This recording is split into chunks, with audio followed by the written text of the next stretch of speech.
Strength level कैसे बढ़ाते हैं? स्ट्रेंथ लेवल में आपको ओवरलोड ट्रेनिंग करते हैं। जैसे अभी जैसा आपकी समझो 100%, आप जब 100 kg उठाना है तो 80% तक की ये करते प्रैक्टिस। जैसे अभी 100 तो 80 kg तक आप करोगे। जैसे मुझे 200 करना है तो मैं 180 तक का प्रैक्टिस करूँगा। ओके। तो ऐसी तो आपकी कैसे उसमें रेपिटेशन कम रहती है। जैसे आप जिम में जाते हो, you do for the hypertrophy, तो you do repetition exercise, light weight या एक नॉर्मल वेट में repetition. But here we do 1 reps max के लिए जाते हैं। Okay. तो will keep on increasing the weight, और रेपिटेशन कम रहेंगे और लोडिंग ज़्यादा रहेंगे हमारी, वैसे रहते हैं। तो आपकी जैसे दिन ब दिन आप लोड करते तो आपकी स्ट्रेंथ भी बढ़ेगी।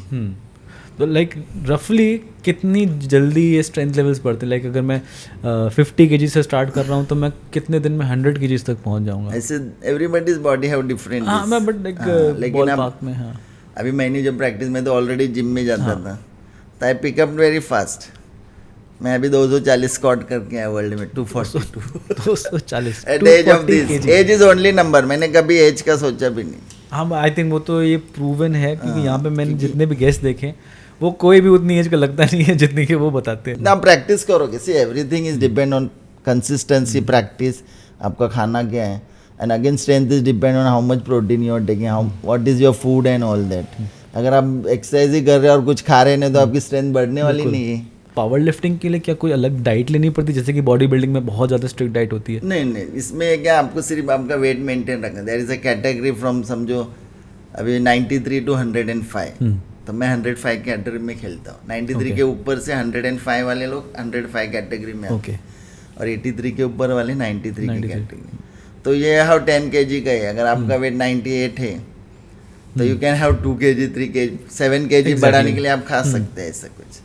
लेकिन then again there is a problem. जैसे मैं 105 में खेलता हूँ, बट माई वेट इज 95 96 रहता है, तो जो 100 के ऊपर है उनकी स्ट्रेंथ मेरे से ज़्यादा रहेगी।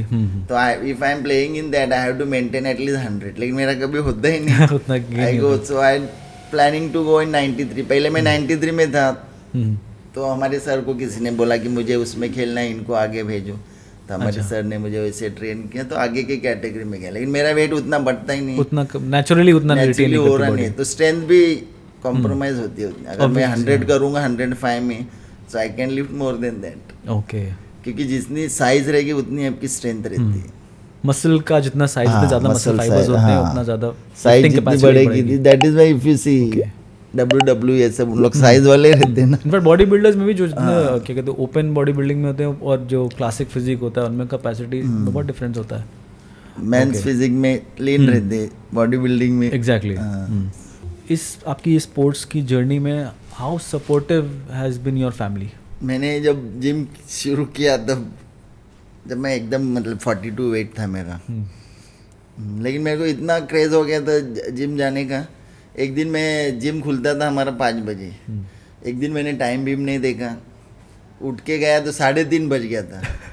वो बोला रहे इतना जल्दी क्यों है जिम में? तो मैंने बोला मुझे समझा नहीं टाइम, तो उधर ही सो गया। फिर 5 बजे उठ के जिम शुरू। तो इतना क्रेज मतलब इंटरेस्ट आने लग गया था कि मैं देखता नहीं था कितना बजे भी जाता। और पहले कैसा कॉन्सेप्ट था ना, लोगों को मालूम नहीं था, तभी इतना अवेयरनेस नहीं था, तो लोग सोचते थे कि जितना जिम करेंगे उतनी बॉडी बनती। तो मैं क्या करता था, सुबह भी 3 घंटा, शाम को 3 घंटा। और तभी क्या इतना खाने का मतलब डाइट वेट का कितना मालूम नहीं था।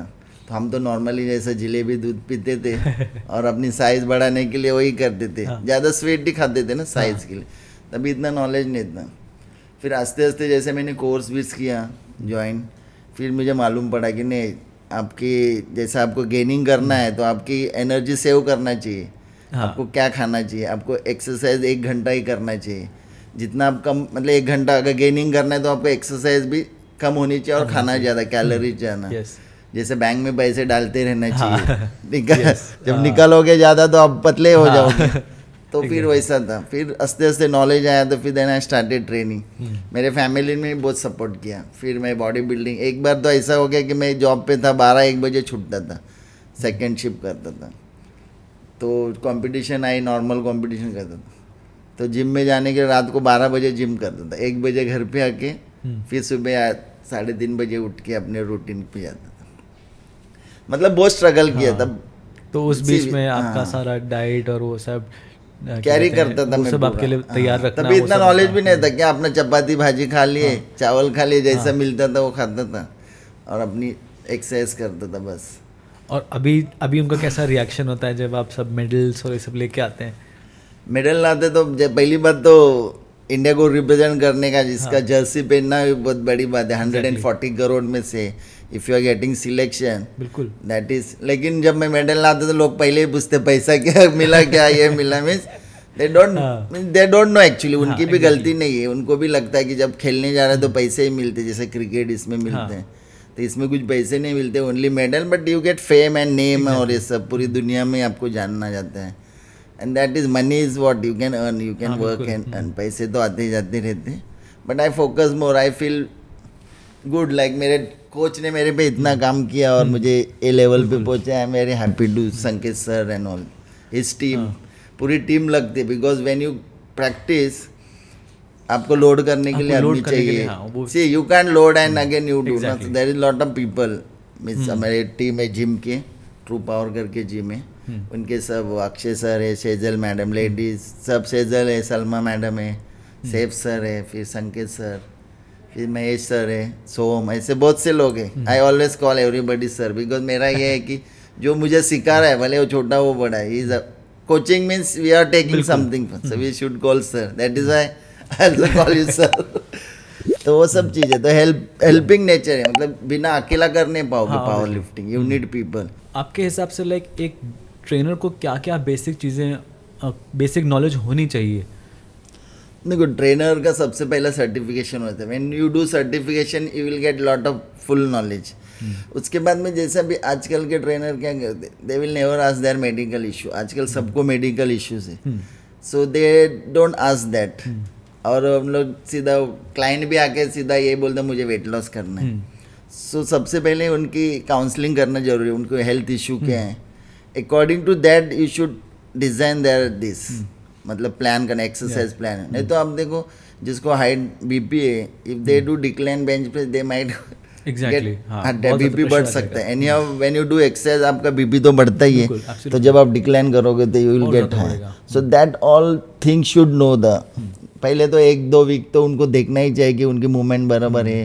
ये सब नहीं देखते उन लोगों को, क्या उनको जिम में से भी रहता है, इनको 20 किलो कम करना है, तो वो आपको 20 किलो के हिसाब से करेंगे। आप पहले दिन आए दूसरे दिन आए वो नहीं देखते। So the trainer should know the client properly, उसके हेल्थ इशू क्या है, नहीं है तो भी उसका गोल क्या है, उसको कभी हार्ट चेस्ट पेन हुआ है नहीं पिया, ये सब PR फॉर्म करके आते पीए, तो वो सब भरना पड़ता है। ओके, तो उसके हिसाब से उनकी ट्रेनिंग हो, लेकिन आजकल होता ही नहीं होता सब। सो द गुड ट्रेनर, लोगों को हेल्दी रहना है। Health means you are not coming for particular मुझे 10 साल 5 साल जीना है, you have to live the long life ना। अब आदमी की बात है फिट रहने, मुझे लंबी उम्र चाहिए, शॉर्ट उम्र नहीं चाहिए। तो you should take care according, और किसी का गोल के हिसाब से आप उसको जाना चाहिए, डाइट बोलो ये सब चीज़ें। आई थिंक सबका ही डिफरेंट गोल्स होता है और डिफरेंट बॉडी टाइप्स होता है। तो जब आप एक ट्रेनर क्या कहते हैं उनकी हिस्ट्री और उनके गोल्स के हिसाब से एक चार्ट बना रहा है, तो आई थिंक सबका ही बहुत डिफरेंट यूनिक होता है। और ये होना चाहिए ना, हेल्दी रखना है अपने को। वेट लॉस वेट गेन तो होता ही रहते हैं। See when I go for the competition, कभी कभी मैं 3 दिन में 5 किलो भी कम करता हूँ, और किया भी है।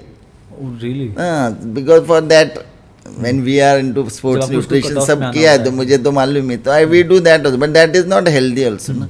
लेकिन बाद में तुरंत हम वो वेइंग भी होने के बाद भी सडनली खाना पीना सब खा के खेल। लेकिन एक बात उधर क्या रहता है ना, सिस्टमेटिक रहता है। जब नेशनल गेम होते हैं तो आपका समझो वेट है, आपकी कंपटीशन कभी है वो आपको मालूम रहती है, बराबर ये डेट को ये टाइम पे ही होगी। ओके, तो उस हिसाब से हम हाँ, तो उस हिसाब से अपना करते हैं। फिर वर्ल्ड में भी आपके उन लोग की टाइमिंग इतनी है रहती ना, 1 मिनट भी इधर उधर नहीं करेंगे। आपकी कंपटीशन ये टाइम पे है तो यही टाइम पे होगी, ये टाइम पे रेस्ट है तो ये टाइम पे ब्रेक ही रहेगा। तो सिस्टमेटिक, हाँ, तो उस हिसाब से होते हैं। नहीं तो ऐसे स्ट्रेट बीट में हुआ तो कंटिन्यू लेते तो आपको वो टाइम नहीं मिलता उधर।